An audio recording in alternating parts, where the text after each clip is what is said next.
Welcome to the final days. Today is September 20th, 2019. Today we will be viewing striped and heavily cratered celestial objects rolling across the sky, and several other sky and space anomalies not mentioned in mainstream news. The purpose of this channel is to show the viewers that we are living in the very last days according to the Holy Bible, and to explain why this is very good news and cause for celebration. Explain later in this video. The unedited images in this video were obtained this month from the Federal Aviation weather cameras in Alaska. Each image is 10 minutes apart from the next, forming a time-lapse video when strung together, such as the one playing now from the south-facing weather camera in Sitka, Alaska. Many of you have seen this celestial object, which is orbiting Earth, hundreds of times from many different cameras in Alaska and Canada. The reason we are starting out with this footage is to remind viewers of some fundamental rules of lens flares. 1. A lens flare of the sun doesn't rotate. A lens flare of the sun is a small reflection of the sun, which rotates only once every 27 Earth days. 2. Lens flares of the sun do not have craters. 3. Sun lens flares can never go behind clouds or other objects in a photo or video. 4. Lens flares of the sun can never react to sunlight in a video. For example, a lens flare cannot become partially illuminated by the object causing the lens flare. Please remember these elementary facts as we go through these FAA videos. The west-facing camera in Peterson Hill, Alaska, shows a reflection of NASA's light-emitting equipment, which casts a reflection upon water surfaces, proving that it's an actual piece of equipment and not a lighting or camera issue. NASA's equipment is much closer to the Earth than the Sun. This is why the sun often appears to cast two different reflections in the water, such as seen on the east-facing camera at Taku Inlet, Alaska. This equipment is capable of producing a circular glare, thousands of miles in diameter. However, whenever it passes behind a narrow object, such as this thin flagpole, it completely disappears. Our real sun could never disappear behind a thin flagpole. To find out where the real sun went, please watch our March 23rd video. Around 11 o'clock p.m. local time, the south-facing camera in Gamble, Alaska, captured a large, highly textured celestial orb for just one frame. I checked the next night, but it wasn't there. Jesus is describing the last days in the Bible's book of Luke, chapter 21, verse 25, when he clearly tells us that we will see these signs in the sky when the end is near. Another south-facing camera captured this same celestial object in the nighttime sky the same night. This one was taken by the south-facing camera in Wasilla, Alaska. Some of you have seen this celestial object in older footage captured by the southeast-facing camera in Yukon River Bridge. In just a minute, we are going to see a size and time comparison. We did this last month, so that we can know how much closer this object is than in previous weeks. Those of you who've been watching this channel know that we've been watching this large, fast-rotating celestial object at Yukon River Bridge for many weeks. Remember the lens flare rules that we covered earlier. A sun lens flare cannot rotate, does not have craters, cannot go behind clouds, and cannot react to the light source by becoming partially illuminated or shaded. Please remember to click on the thumbs up below so that this video becomes more available to those in need of this information. I don't have comments turned on, which lowers the search ratings on these videos, so your thumbs up helps to counteract that. For those of you who are new, I had to disable comments. Last year, when I allowed comments under the channel name Universal News Media, call centers were actually hired to leave thousands of profane, negative comments in order to discredit the channel, thanks to your tax dollars. I successfully blocked them all, but spent endless hours doing so. I was warned to stop, but I didn't. I was banned from the FAA weather cameras, they thought. My phone was tapped. Another woman doing the same thing received death threats to her family, so she stopped. I don't have a family, so they can't use that threat. And finally, I was paid a very hostile visit. I quit the channel in June 2018. That winter, a man stood up front during a special evening church service that I was attending, and he said, "God has a message for someone here. He's got your back. Whoever this message is for, you know who you are. God's got your back. He's got your sides, your front, your back, and he says to go ahead. God is giving you the green light. God's got your back." Well, I knew that message was for me. So I went ahead and I created a new channel, and my boss, the King of Kings, told me to call it The Final Days. He also told me to make these videos more scriptural and evangelical. I have done as instructed. So now you have some background information on how this channel came about. Let's take a look at how much bigger this object is after 10 weeks. Using the same exact weather camera at approximately the same time of day, 10 weeks apart. Using screen pixels, the images taken on September 8th are about 14% larger after 10 weeks. Actually 13.5, but I rounded it up to the nearest percentage. This is exactly the same percentage of increase as when we measured the same object last month, 1.4% per week. The fact that this object appears in the same location on the same camera each day indicates that either it is directly headed toward us or we are headed toward it as we travel around the sun. I'm not sure which. I can tell you that this inbound planetary system will make its closest pass to Earth during the biblically foretold time of the Great Tribulation, described in the Bible's book of Revelation.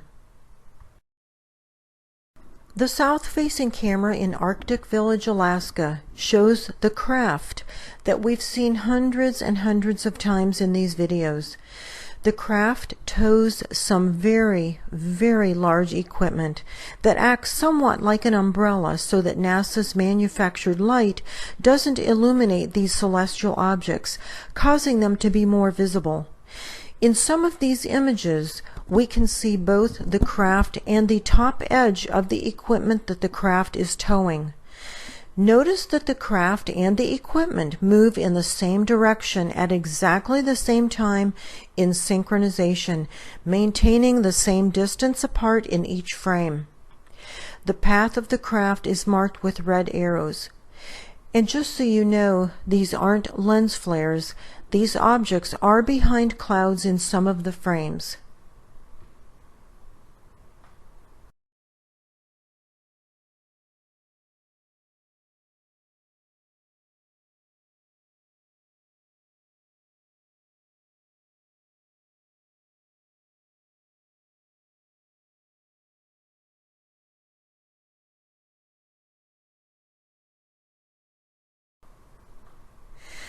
Can you see the celestial orb in this video from the south-facing camera in Thompson Pass?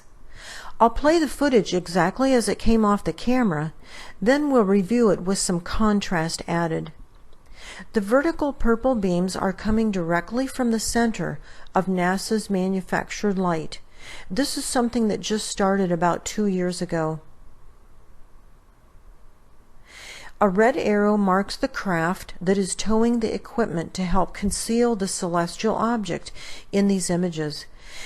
It goes behind the clouds for a few frames, but then it reappears around 2 o'clock p.m. local time.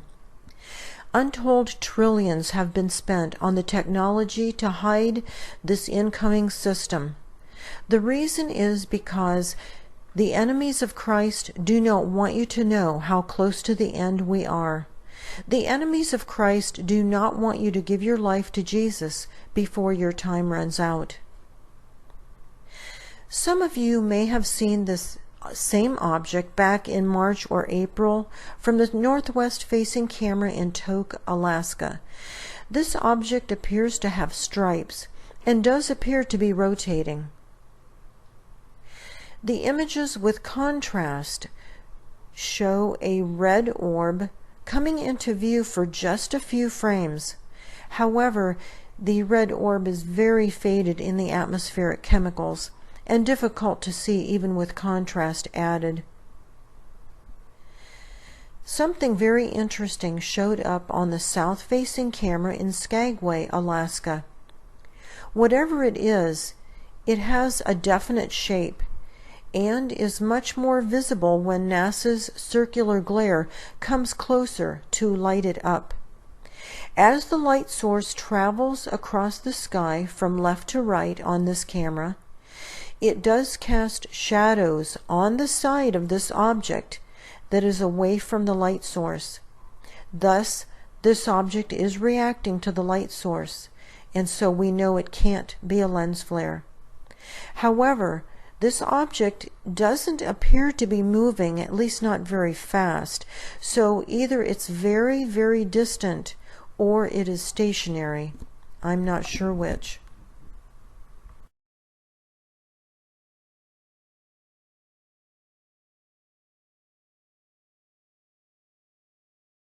The southwest-facing camera in Nikiski, Alaska, captured a very interesting celestial orb that appears to be striped and also moving as we go through this video footage.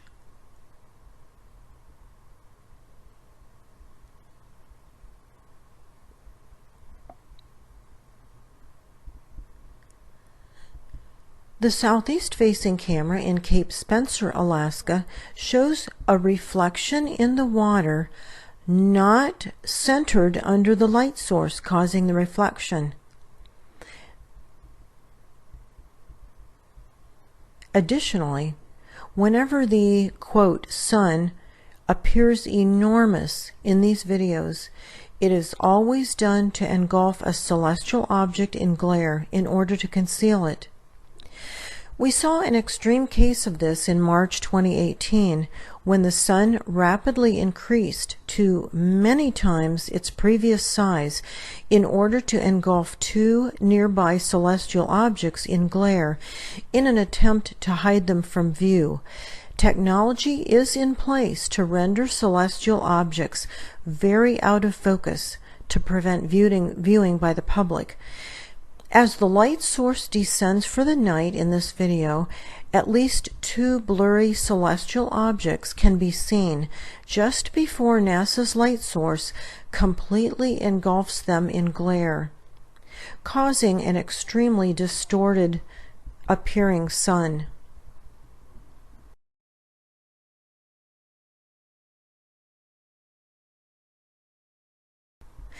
The southeast-facing camera in Chilkat, Alaska, shows a celestial object very faded in the atmospheric chemicals, nearly impossible to see. We'll go through the footage as it came off the camera, and then we will see it again with some contrast added.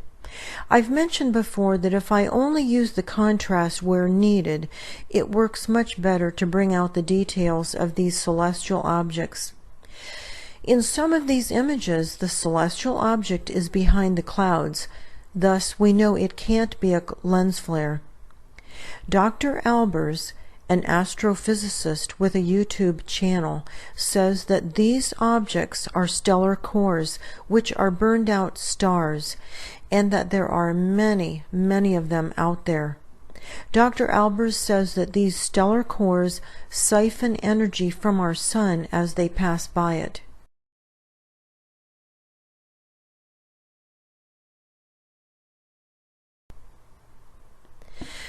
The southeast-facing camera in Cape Fanshawe, Alaska, shows the reflection of the sun on the water's surface.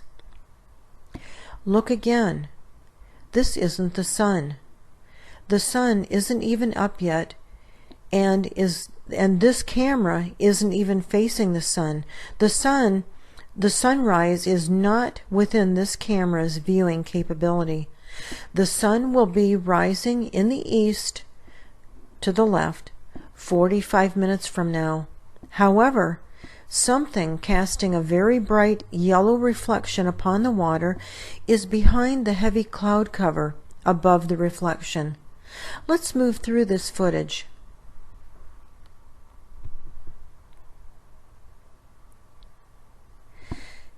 Exactly 3 hours later, here comes the sun. It's well up in the sky because it rose not within this camera's viewing capability, but to the east.